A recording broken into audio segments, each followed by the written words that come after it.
하나님 말씀은 신명기의 말씀을 보겠습니다. 우리 신명기 5장의 말씀입니다. 신명기 5장 같이 한번 볼까요? 6절에서 11절까지. 제가 먼저 6절 읽겠습니다. 신명기 5장 6절의 말씀 읽겠습니다. 11절까지 한 절씩 교독합시다. 나는 너를 애굽 땅 종되었던 집에서 인도하여 낸 내 하나님 여호와라. 나 외에는 다른 신들을 내게 두지 말지니라. 너는 자기를 위하여 새긴 우상을 만들지 말고 하늘 위에 하늘에 있는 것이나 아래로 땅에 있는 것이나 땅 및 물속에 있는 것에 어떤 형상도 만들지 말며 그것들에게 절하지 말며 그것들을 섬기지 말라. 나 내 하나님 여호와는 질투하는 하나님인즉 나를 미워하는 자의 죄를 갚되 아버지로부터 아들에게로 3, 4대까지 이르게 하거니와 나를 사랑하고 내 계명을 지키는 자에게는 1000대까지 은혜를 베푸느니라. 너는 내 하나님 여호와의 이름을 망령되이 일컫지 말라. 나 여호와는 내 이름을 망령되이 일컫는 자를 죄 없는 줄로 인정하지 아니하리라. 아멘. 호주 서부에 가면은 세계에서 6번째로 큰 아주 거대한 붉은색 사막이 있습니다.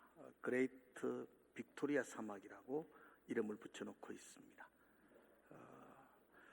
근데 이 거대한 사막을 2012년도에 한국인 젊은이 2사람이 이 사막을 횡단을 합니다. 29일 동안. 사막의 길이가 1400km가 된다고 합니다. 그 1400km를 자전거를 타고,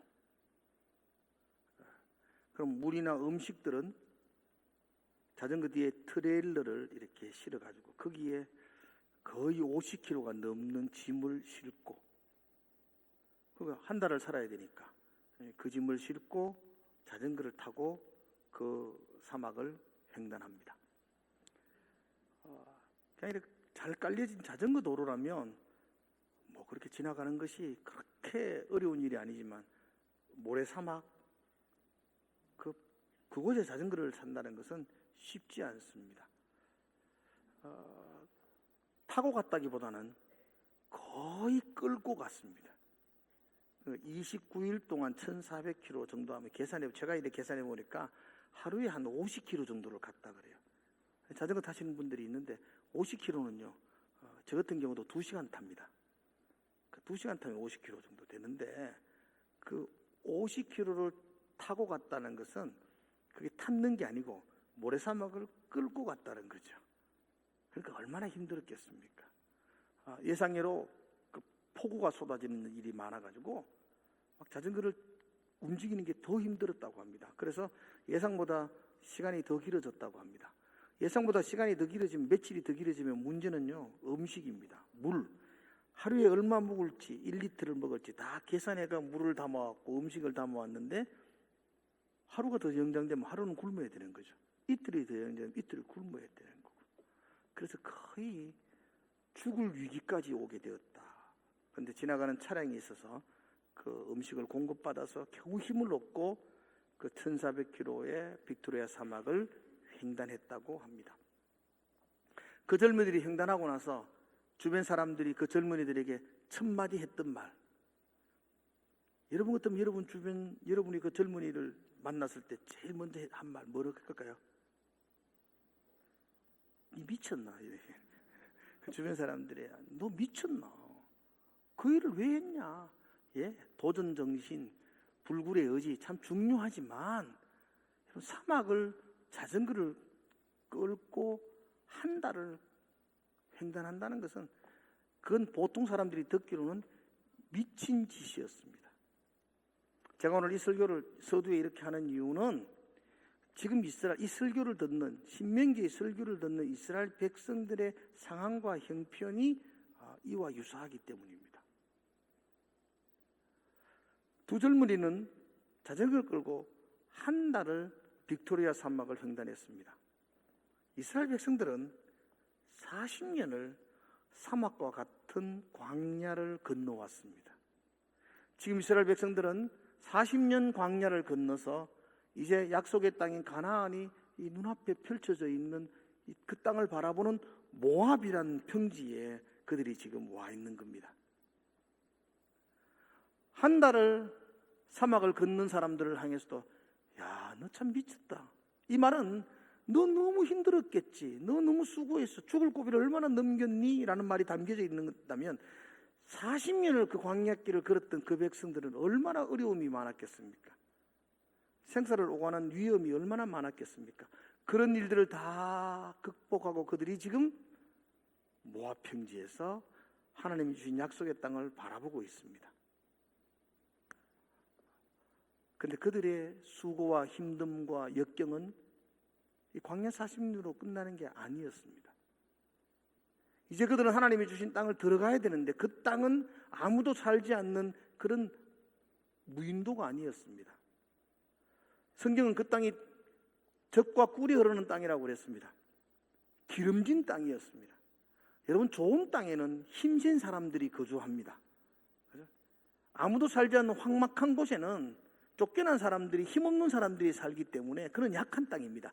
그런데 이 가나안 땅에는 네피림들이 살고 있었습니다. 그들은 최고의 무기인 철병거를 가지고 있는 자들이었습니다. 그 속에 있는 7 족속들은 강대한 족속들이었고, 지금 이스라엘 백성들은 광야 40년을 겨우겨우 건너서 그 땅에 들어가야 되는데 그들과 싸워서 그 땅 위에 하나님의 나라를 세운다는 것은 더 암담한 일이었습니다. 광야 40년을 건너온 것도 굉장히 위대한 일이었고 정말 미친 짓과 같은 일이었는데 앞으로 들어가서 가나안 땅에서 하나님의 나라를 세우는 일은 더 어려운 일이었고 더 힘든 일이었습니다.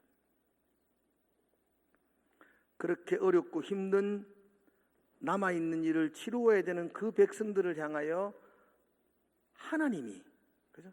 그들을 인도해 내기를 소망하시는 그 하나님이 그 백성들에게 너가 거기 가서 승리할 수 있는 방법, 야 거기 가면 이렇게 해야 돼. 안 그러면 너가 이길 수 없어. 거기 가면 이렇게 하면 너 행복할 거야. 그들이 그곳에서 승리하고 행복하게 하나님의 나라를 세울 수 있는 방법을 말씀해 주신 책이 신명기입니다.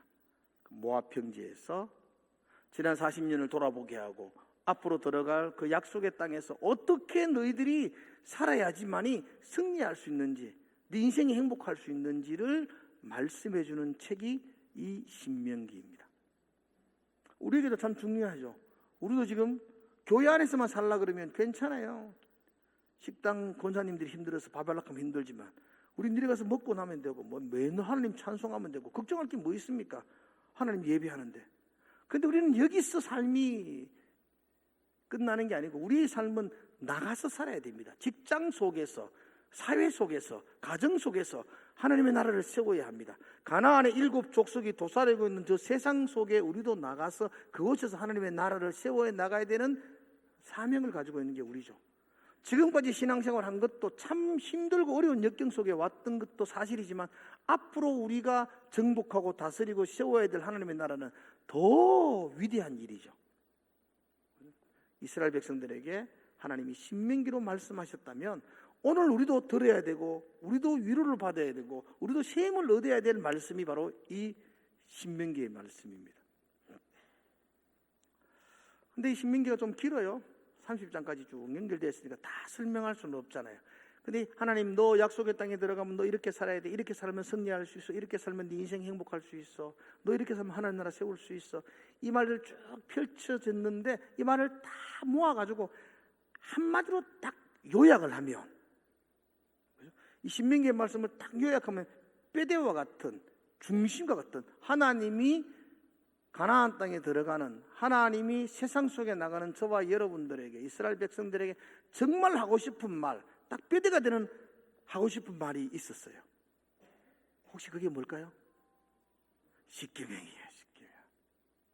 그게 십계명이에요. 십계명. 우리는 계명, 십계명 그러면은 뭐 지켜야 되고 안 지키면 감옥 가고 막 벌 받고 막 이래가 아우 계명 부담스러워요 라고 생각하지만 아니요. 제가 지난 시간에 말했죠. 십계명을 다른 말로 데칼로그라고 10가지 말씀이라고. 그 어려운 암담함 속에 가야 될 내 자녀를 위하여 어머니가 눈물을 흘리면서 그에게 당부하고 그를 이길 수 있도록 위로하기 위해서 하시는 말씀. 그래서 제가 지난 시간에는 이 데칼로그, 이 십계명은 나를 사랑하는 엄마의 잔소리라고, 하나님의 잔소리라고, 내 잘되라고. 십계명의 목적이 너의 행복을 위하여. 지난 시간에 말씀드렸잖아요. 너의 행복을 위하여. 내가 그 땅에서 승리하고 그 땅에서 그 인생을 행복하게 하기 위해서 너는 너에게 주는 말씀, 그게 뭐라고요? 데칼로그. 몇 가지 말씀? 10가지 말씀. 왜 10가지지? 그래서 어떤 사람 막 10가지를 막 설명하기도 해요. 어떤 사람은 손가락이 10개 아이가 외우기 편하다, 이렇게. 그래서 10가지다. 11개 하면 발가락 하나 내려고 하면 힘드니까 10개라고 말하기도 하고, 손으로 이렇게 뭐 일할 때마다 이거 보면서 십계명을 기억해라 라고 말하기도 하는데, 그렇지 않고 제가 보기에는 10이라는 숫자 자체가 완벽, 완전을 의미합니다. 완전한 말씀이라는 겁니다. 네가 가나안 땅에 들어가서 그 땅 가운데에 점령하고 승리하고 그 땅에서 행복하고 기쁨으로 살아갈 수 있는 완벽한 말씀, 더 부족하지 않는 완전한 말을 내게 네게 한다. 그게 데칼로그입니다. 더 보탤 것도 없어. 이것만 붙들면 돼. 너 이것만 잡으면 돼. 이것만 기억하면 돼. 이거 붙들고 살아야 돼. 사랑하는 성도 여러분, 여러분들이 이 땅 가운데 승리하고 이 땅 가운데 행복한 인생을 살기 위해서 여러분이 정말 붙들어야 될 말씀이 있다면 이 10가지 말씀입니다. 완벽한 말씀입니다. 더 보탤 것이 없는 말씀입니다. 이 말씀이 여러분의 인생에 힘이 되기를 주의 이름으로 축복합니다. 10가지도 너무 많다. 사람들이 막 그래요. 그래서 하나님께서 신약에 와서 예수님의 입술을 통해서 2가지로 요약을 했어요. 그래서 신명기가 전체가 우리의 행복을 위해서 주신 말씀인데, 그 뼈대가 되는 게 십계명이라면, 10가지 말씀이라면, 그 10가지 말씀도 기억하기 너무 힘들어. 그래서 하나님이 딱 2가지를 우리에게 딱 선사해 주셨어요. 첫 번째, 어떻게 하셨어요? 하나님 사랑하라. 따라서 하나님을 사랑하십시오. 2번째는요, 설교를 마치겠습니다. 그것만 알면 됩니다. 여러분 더 알 필요 없습니다. 뭐 이거 외울 필요도 없습니다. 여러분 인생 가운데 뭘 붙들으라고요? 하나님 사랑하는 것, 그리고 이웃을 사랑하는 것. 네 몸을 다하여, 네 마음을 다하여, 네 생명을 다하여 하나님을 사랑하는 것. 이거 붙들면 이게 너를 행복하게 하는 인생이, 너 인생을 행복하게 해주는 것이고, 가나안 땅에 들어가서 하나님 나라를 세울 수 있는 방법이라고 우리에게 제시해주고 있어요.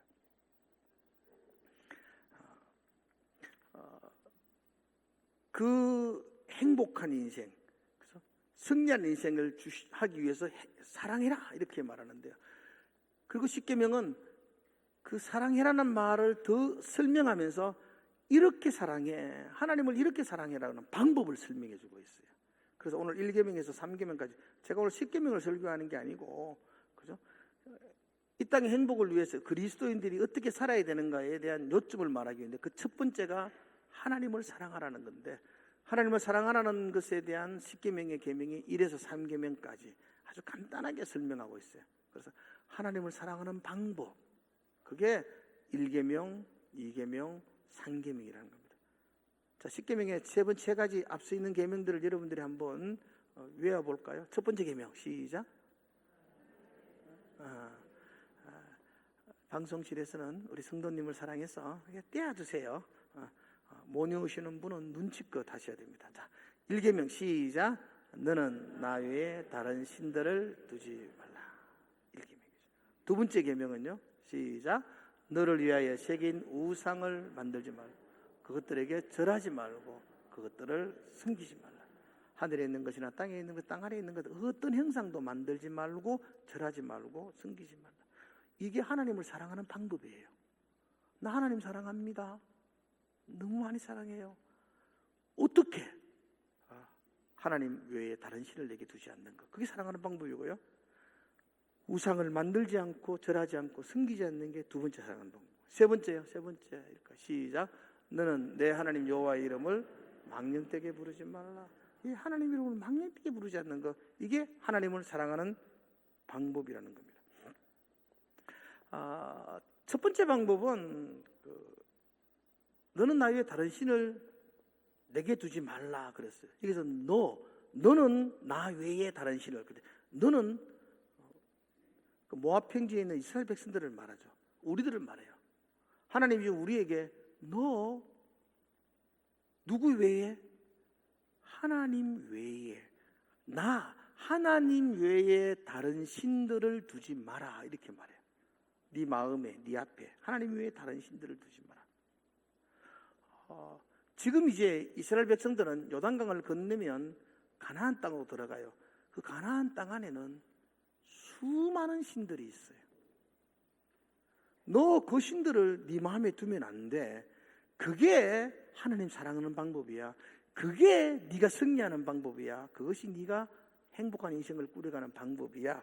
너는 나 외에 다른 신들을 내게 두지 마라. 그렇게 말씀하고 있습니다.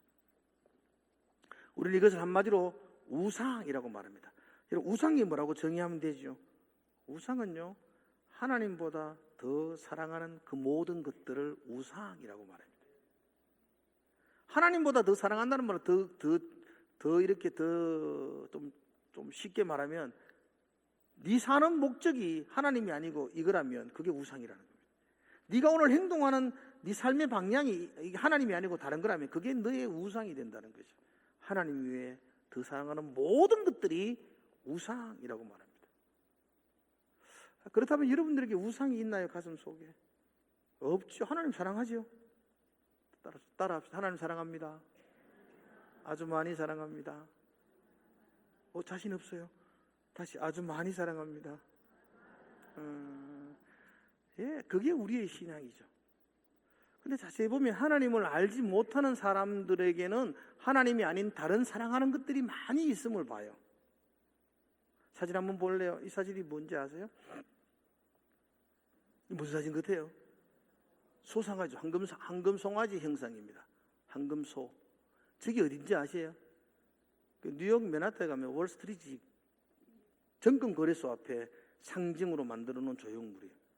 여러분, 뉴욕의 정권거래소, 세상의 모든 경제를 좌지우지하고 있는 그게 센터잖아요. 그 속에서 황금소 형상이 새겨져 있어요. 지금도 많은 사람들에게는 저 황금이 내 삶의 가장 소중한 것이라고 생각해요. 그 황금을 우상으로 받들고 있죠. 그 황금에 의해서 살아가고 있죠. 황금을 위해서 직장에 가고, 그 황금을 위해서 공부를 하고, 황금을 위해서 결혼도 하고, 황금이 내 인생을 끌고 가고 있는 거죠. 그건 우상이죠. 여러분은 그렇지 않죠? 자신이 없습니까? 여러분, 우리는 그렇지 않아야 됩니다. 우리는 하나님이어야 됩니다. 하나님이 내 인생의 주인이시 되어야 되겠죠. 간혹 교회 와가도, 하나님께 와가도 황금 달라고 자꾸 때를 쓰시는 분이 있어요. 하나님을 내 황금을 채우는 방법으로 사용하려는 분이 있어요. 그리고 하나님 잘 믿으면 황금이 쏟아진다는 아주 택도 없는 이야기를 하시는 분들도 있고. 그렇지 않습니다, 여러분. 하나님 우선적인 거, 그게 신앙입니다. 신앙. 하나님 잘 믿으면 부자가 될 수 있나요? 될 수 있나요? 될 수 있습니다, 여러분들. 왜 될 수 없어요? 또 하나님 잘 믿으면 가난해질 수 있나요? 예, 가난해질 수 있어요. 그래요. 그게 부자와 가난함이 그게 우리 인생의 전부가 아니라는 겁니다. 예. 우리는 그걸 목적으로 사는 것 아니라는 겁니다.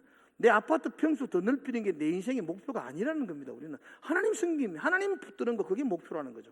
그렇게 살다가 아파트 평수 넓어가면 감사한 거고, 뭐 좁아지도 감사한 거고, 뭐 넓을 때 넓은 곳에서 사냥하고, 좁아지면 좁은 곳에서 사냥하고, 그게 우리 인생이라는 거죠. 돈이 아무것도 아닌 건 아니지만 그게 내 삶의 전부가 되는 건 신앙이 아닙니다. 너는 내 앞에 다른 신들을 두지 마라. 이게 하나님 사랑하는 방법입니다. 여기 말하면 내게 두지 마라. 너는 나 외에 다른 신들을 내게 두지 마라 그랬습니다. 여기 내게 두지 마라는 말을 히브리 원어로 이렇게 좀 더 정확하게 해석하면 너는 나 외에 다른 신들을 내 앞에, 내 면전에 두면 안 된다, 이런 뜻입니다. 예를 들어 설명해 볼까요? 제 아내가, 안 그렇으니까 내가 설명하는, 우리 아내가 어느 날 저한테 옆집 박씨 아저씨 데리고 와가지고, 여보, 내 요즘 마음이 빼앗기는 아주 멋진 남자야. 여보도 친하게 지내. 아, 요즘 이 남자 너무 내가 좋아해. 생각만 해도 화가 나네. 이건 있을 수 없는 일이잖아요, 이거는. 예, 내 앞에 그렇게 데리고 온다. 내 앞에 그걸 둔다. 말이 안 되잖아. 예, 몰래 하는 것도 말이 안 되는 거지만, 내 앞에서 당당하게, 떳떳하게, 하나님, 나 황금 좋아해요. 하나님, 황금 좀 더 주세요. 내 앞에서 어떻게 그렇게 파렴치하게 내 앞에서 네가 그렇게 말할 수 있느냐? 그건 말이 안 된다는 거죠. 너는 내 앞에서 다른 신을 두면 안 된다는 겁니다. 예, 만약에 여러분들의 아내나 여러분들의 남편, 여러분들의 배우자가 여러분 앞에 다른 사랑하는 사람을 데리고 온다면, 그러면 내하고는 관계는 다 깨어지는 겁니다. 내하고 관계가 깨어지는 겁니다. 하나님 앞에 다른 것 가지고 오면 하나님과 나와의 관계가 깨어지는 거죠. 여러분 인생 살면서 하나님과의 관계가 깨어지고 행복할 수 있나요? 하나님과 관계가 깨어지고 가나안을 정복할 수 있나요? 하나님과 관계가 깨어진 사람이 이 땅에서 하나님의 나라를 세우는 용감한 용사로 살아갈 수 있나요? 그럴 수 없습니다. 너 이 땅에서 네 인생의 행복을 위한다면, 너 이 땅에서 너 하나님 나라를 세우기를 원한다면, 저 가나안 족속을 쫓아내고 거룩한 나라를 세우기를 원한다면, 너 나와의 관계에서 금이 가면 안 돼. 너는 나 외에 다른 신을 내 앞에 두면 안 돼. 그게 첫 번째 사랑하는 방법입니다. 하나님만을 사랑하시기를 축복합니다. 그게 여러분의 인생의 행복의 비결입니다. 하나님과의 관계가 끊어지고 어떻게 행복할 수 있겠어요? 내가 아내와의 관계가 깨어지고 어떻게 내 가정의 행복을 유지할 수 있겠습니까? 여러분이 남편과의 관계가 깨어지고 나서 여러분의 가정이 어떻게 평안할 수 있겠어요? 상상도 할 수 없어요. 하나님 앞에 다른 신을 두고 어떻게 우리가 인생을 행복하게 살 수 있나요? 그럴 수 없다는 겁니다. 그래서 너 인생 행복하기를 원한다면, 네 인생의 승리를 원한다면, 너 하나님 사랑해야 돼. 그 첫 번째 방법이, 너는 내 앞에 다른 신들을 내 앞에 두면 안 돼.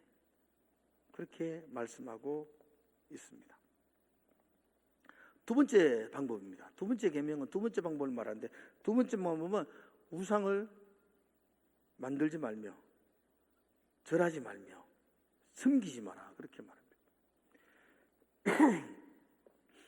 형상이죠. 어떤 형상, 어떤 신상입니다. 그런 신상을 만들지 마라, 그 절하지 마라, 그 섬기지 마라 라고 말합니다. 세상의 모든 신들은 자기 신들의 형상을 가지고 있습니다. 한번 볼까요, 여러분들? 혹시 아세요? 이게 뭐죠? 불상입니다. 불상. 부처를 나타내는 불상입니다. 그렇죠? 이게 형상을 가지고 있습니다. 어디 가도 저런 불상을 만들어 놓고 있습니다. 또 다른 형상 한번 볼까요? 오른쪽 형상이 뭘까요? 혹시 맞춰볼래요? 성경에 나오는 거 뭔가 한번 이야기해 보세요. 들어봤어요? 바알이라고. 이게 바알입니다. 자, 여기 나오는 거는 뭘까요? 오, 똑똑해. 아스타로. 아데미라고 말해서. 아데미 여신. 에베소에서 유명한 아데미 여신. 가슴이 얼마나 풍성해요. 그죠? 얼마나, 이건 이제 모든 돼지를 먹일 수 있다, 이런 뜻입니다. 그러니까 풍요의 신입니다. 저게 다 바알과 아세라, 다 이 황금신입니다. 황금신. 황금을 숭배하는 겁니다. 다 농사신이고 황금을 숭배하는 신입니다. 예, 모든 종교는 형상을 가지고 있습니다. 그런데 하나님은 우리에게 그 어떤 형상도 만들지 마라 그랬습니다. 자, 한번 질문해 볼까요? 조금만 생각해 보십시오. 여러분, 어떤 형상을 만들어 놓고 경배하고 예배하고 숭배하는 게 쉬울까요? 아무것도 없는데, 형상이 없는데 예배하고 숭배하는 게 쉬울까요? 자, 만드는 게 쉽다. 만들어 놓는 게 섬기는데, 믿기 쉽다. 없는 게 쉽다. 1번 아멘. 만드는 게. 만들어 놓으면 쉽다. 아멘. 대답을 해주세요. 2번 아니야, 안 만드는 게 더 쉽다. 2번 만들어 놓으면 좀 쉽습니다. 보고 믿는 게 쉽지 않습니까? 이게 하나님이다 그러면 더 쉽지 않을까요? 그죠? 아무것도 없는데 뭐 하나님 어디 있습니까? 아무것도 없는데 하나님이다. 이거보다는 뭔가 한번 그럴싸한 하나님의 형상을 만들어 놓으면 우리에게 믿음을 설명하고 우리를 믿음으로 인도하는 데 더 쉽습니다. 그래서 모든 종교는 자기 신상을 만들어 놓는다는 겁니다. 그런데 우리는 그런 신상을 만들지 말라는 겁니다. 교회는 아무 신상이 없습니다. 관계상에 뭐 하나님을 상징하는 게 뭐 있나요? 여기 보이는 게 뭐 있나 이게? 그래서 교회 안에는 십자가도 없습니다. 우리는 십자가도 걸지 않습니다. 십자가가 하나님을 나타내는 형상이 될까봐. 그렇죠? 여러분 나 예수 믿는다는 표시로 목걸이 십자가 달고 다니는 건 내가 인정하지만 그게 하나님을 나타내는 상징으로 변질되지 않도록 조심하셔야 됩니다. 그렇죠? 그리고 우리는 하나님을 나타내는 상징물을 교회에 두지 않습니다. 왜냐하면 하나님이 아무 형상도 만들지 말라 그랬기 때문입니다. 자, 형상이 있으면, 지금부터 잘 들으세요. 형상이 있으면 더 믿고 예배하기 더 쉬운데 왜 형상을 없앴을까요? 만들지 말라 그럴까요? 형상을 만들지 말라는 이유가 있습니다. 형상을 만들면 어떻게 되는가? 큰 불상이 있습니다. 저는 그렇지 않지만 불교를 믿는 사람들은 큰 불상이 있고요. 이제 절에 들어가면 뭐 불상이 있잖아요. 불상 앞에 가면은 경건해질까요? 방종해질까요? 경건하다 캐세요 빨리. 부처를 믿는 사람이 불상 앞에 서면은 마음이 경건해져요? 아니면 오만방자해져요? 오만방자는 놈들도 불상 앞에 서면 경건해진다고. 그게 인간이지. 그죠? 불상 앞에 가면은 마음이 차분해지고 마음이 평안해질까요? 아니면 막 분주해지고 복잡해질까요? 평안해져요. 부처를 믿는 사람들의 이야기예요 지금 제가. 그들이 불상을 세워놓고 그 앞에 가면은 경건해지고 편안해지고 그 앞에서 막 경건망동을 하지 않지요. 그 앞에서는 엄숙한 마음으로 108배를 하고 그렇게 하지 않습니까? 부처 상이 있으니까 그 상 앞에서는 경건하고 엄숙한 마음을 가져요. 그런데 그대로 그 마음을 가지고 밖에 나오면 그 마음이 더 풍성해져요? 사라져요? 사라져요. 형상 앞에 가면은 경건해져요. 형상을 벗어나면 다 사라지고 좀 더 자유로워져요. 사람들이 왜 형상을 만들어요? 여기에서 경건해지라는 겁니다. 이 신은 존경한 두려운 존재니까 이 신이 자꾸 따라다니면 내가 여 가도 경건해져야 되고 저 가도 경건해지고 직장 가도 그 신이 따라다니면 힘들어서 못 산다는 겁니다. 그래서 그 불상은 여기만 딱 놔두는 겁니다. 여기 가서는 내 마음대로 살다가 여기 딱 오면 경건, 여기 딱 가면 없어요. 할렐루야 마음대로. 그게 형상을 만드는 목적이에요. 신을 제한해 두는 겁니다.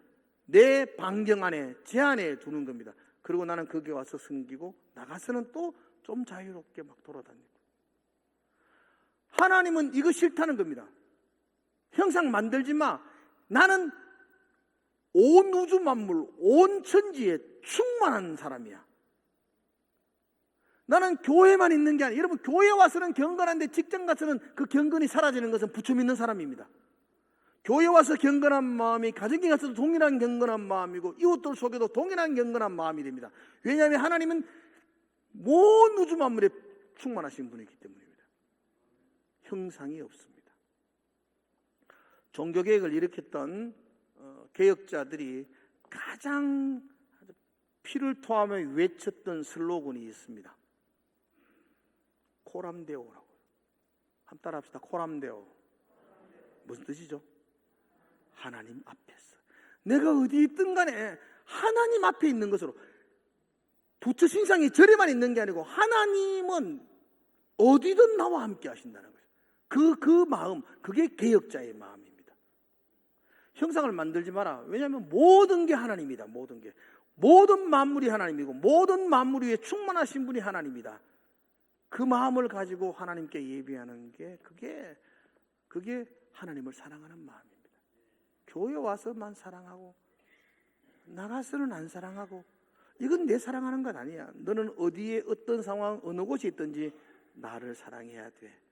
그게 하나님을 사랑하는 방법. 그게 만들지 마라, 절하지 마라, 숨기지 마라는 말씀에 담긴 의미예요. 형상을 만들고 절할 바에는 내 인생을 내가 포기하겠다. 그게 하나님의 사랑하는 거예요. 그게.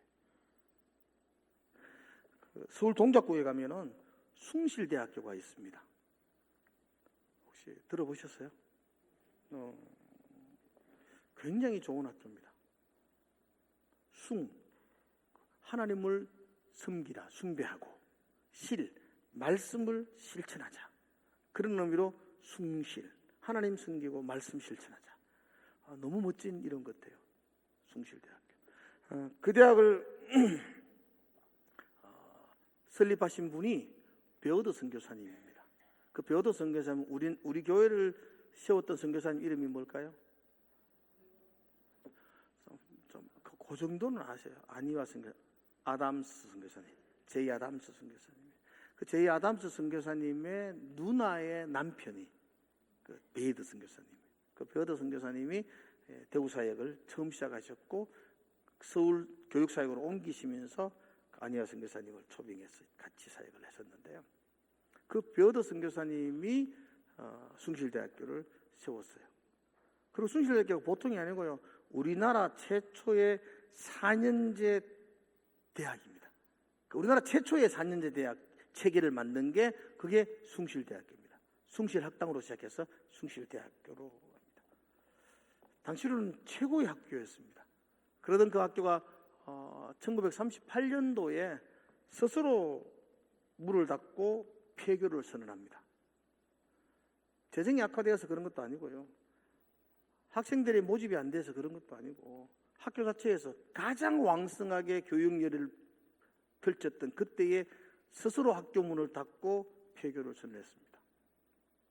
혹시 뭐 때문인지 아세요? 1930년부터 일본이 신사참배를 강요하기 시작했습니다. 학교마다 신당을 짓습니다, 여러분. 신사라는 게요, 그 우상들입니다. 우리 뉴스에 자꾸 야스쿠니 신사 뭐 이러잖아요.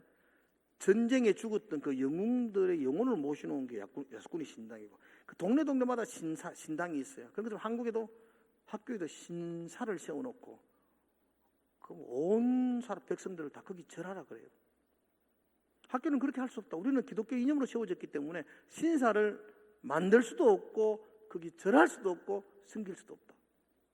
그런데 나라에서 일본 식민지 통치에서 계속 압력이 들어오니까 도저히 신사를 만들지 않고는 견딜 수가 없었어요.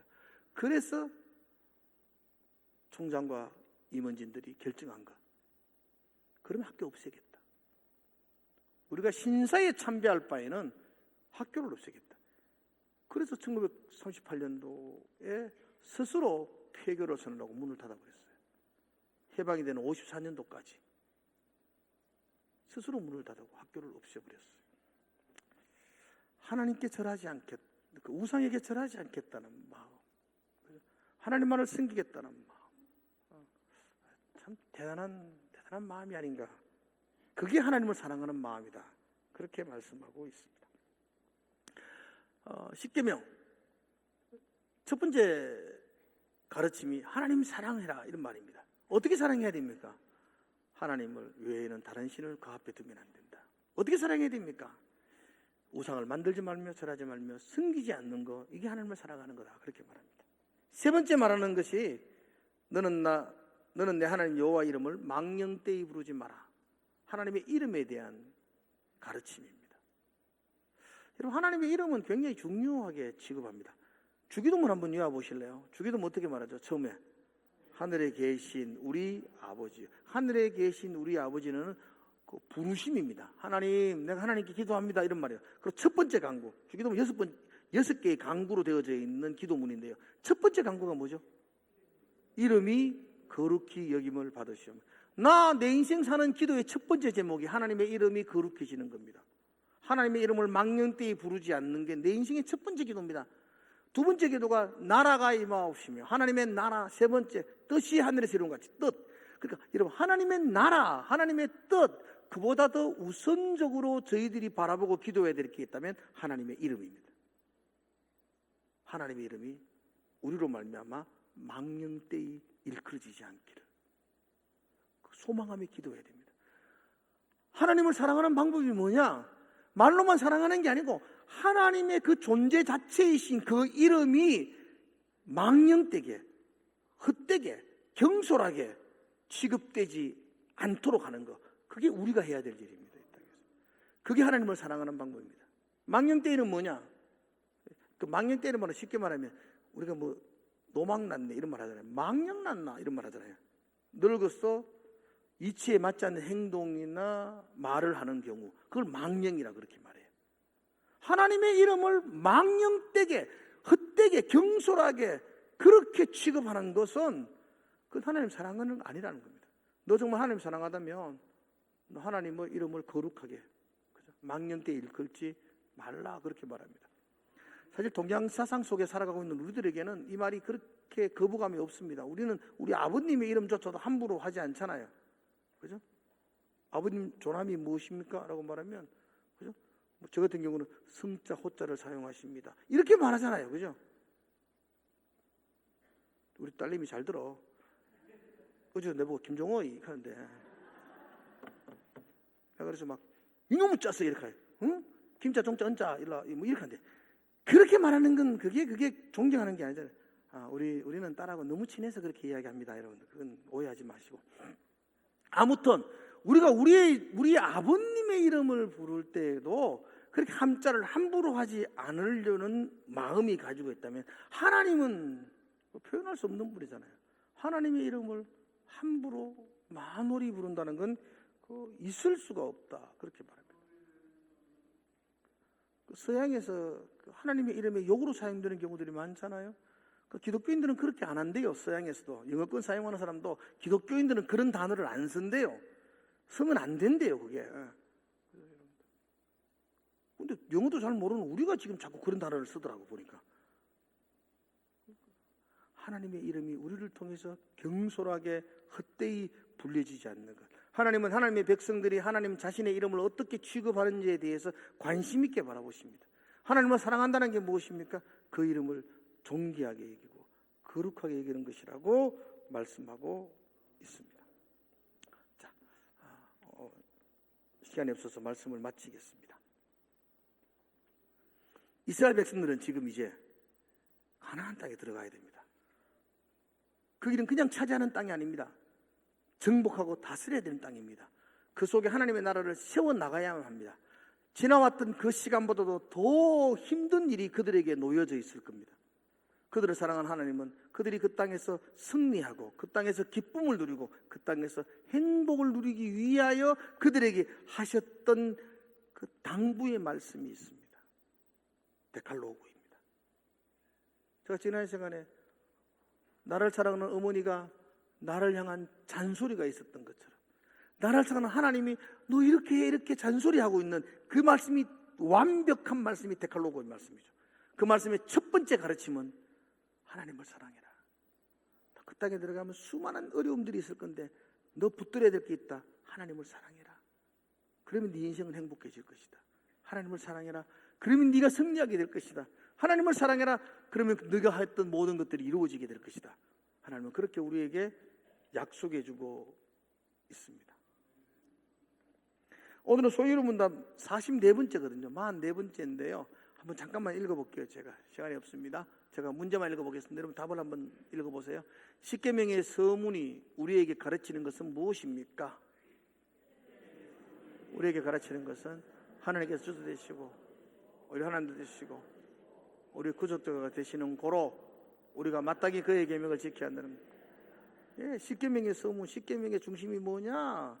하나님이 우리 주가 되시고 하나님도 되시고 우리 구원자가 되시니까 마땅히 그의 말씀을 우리는 지켜야 한다. 마땅히 그가 하시는 말씀이 뭡니까? 내 사랑해라. 너희 땅에서 잡다한 우상들을 사랑하지 말고 너 내만 사랑해라.